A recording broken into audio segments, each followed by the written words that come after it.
You are standing on a gold mine, yet you are complaining about the lack of a shovel. You look at your bank account, you look at the walls of your apartment, you look at the car you drive, and you call that your pay. You are mistaken. You have been deceived by the modern illusion that the only compensation for labor is the currency that withers in your pocket. There is a ledger kept by the universe, a silent, invisible accounting system that Napoleon Hill called the law of increasing returns. Every hour you spend when the world is asleep, every drop of sweat you shed on a project that hasn't paid a dime, every moment you choose discipline over distraction, you are being paid, but you aren't being paid in paper.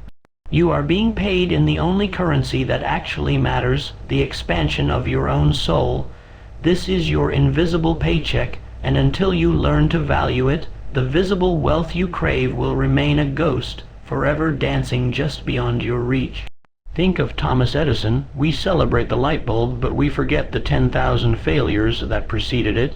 Do you think Edison felt bankrupt after attempt number 5,000? Do you think he felt poor?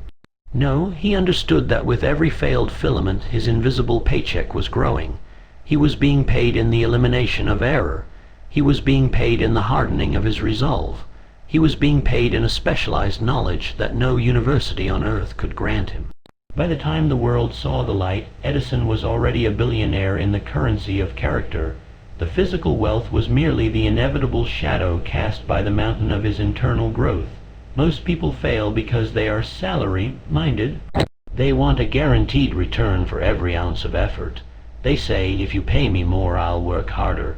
They have the logic of a man sitting in front of a cold fireplace, screaming, "Give me heat, and then I'll give you wood." It doesn't work that way. Nature demands that you plant the seed and nurture the soil long before you ever taste the fruit. If you are only working for the money you can see, you will never work hard enough to become the person who can handle true fortune. You are currently in the middle of a transaction with destiny. Every time you go the extra mile, every time you do more than you are paid for, you are placing a deposit into a celestial vault. That vault has a compound interest rate that would make Wall Street tremble. Stop looking at the scoreboard and start looking at the player. The person you are becoming while you work for nothing is the person who will eventually command everything. This is the alchemy of the soul, the transformation of mundane effort into the gold of self-mastery. Your current circumstances are not a reflection of your potential. They are merely the delayed echo of your past thoughts and actions. If you want to change the echo, you must change the sound. You must begin to work with a ferocity that terrifies the average man, not because you are chasing a check, but because you are building a monument to your own will. The great Andrew Carnegie didn't start as a steel tycoon. He started as a telegraph messenger. But he didn't deliver messages like a messenger. He delivered them like a man who owned the company. He was collecting his invisible paycheck long before he ever saw a ledger of profit. He was studying the faces of the powerful, learning the rhythm of the city, and cultivating a mind that could think in millions while his pockets held pennies. When you go the extra mile, as Hill so famously insisted, you trigger a psychological law that most will never understand. You develop a success consciousness. When you do more than you are paid for, you create a vacuum in the universe. Nature abhors a vacuum. It must fill the space you've created with a reward that matches your output. But the reward isn't just external. The greatest part of that invisible paycheck is the quiet, unshakable confidence that comes from knowing you are no longer a slave to the clock or the boss. You are a creator. You have mastered the art of over-delivery. This is why the drifter, the man with no definite purpose, is always broke, even if he has money in the bank. He is spiritually bankrupt because he has no deposits in his internal vault.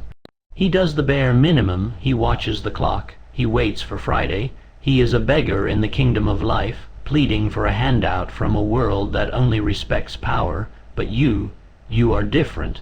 You are learning to see the value in the struggle. You are beginning to understand that the resistance you feel is not a wall, it's a weight. And just like the muscles in your body, your spirit only grows when it has something to push against. The sweat on your brow is the ink used to sign your future contract with greatness. Do not wipe it away in frustration. Wear it as a badge of honor.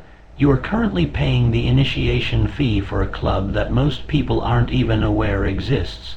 It is the club of the self, made the visionaries, the ones who saw the city in the desert before the first brick was laid.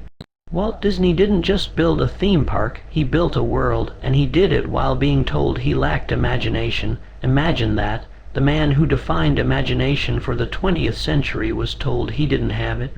His invisible paycheck during those years of rejection was the sharpening of his vision until it was so sharp it could cut through the doubt of the entire world. Your vision must be just as sharp. You must look at your current small life and see the seeds of an empire. You must look at your unpaid hours and see them as the foundation of a skyscraper. If you are writing a book that no one is reading, you are being paid in the refinement of your voice. If you are building a business that hasn't made a sale, you are being paid in the understanding of the market. If you are working out in a gym where no one knows your name, you are being paid in the iron discipline that will one day carry you through a crisis that would break a lesser man. This is the transition from the physical to the metaphysical. This is where you stop being a cog in the machine and start becoming the engine. The engine doesn't ask for fuel before it turns to create the energy that justifies the fuel. You must become the engine of your own life. You must generate so much value, so much service, and so much excellence that the world has no choice but to pay you back in kind, with interest.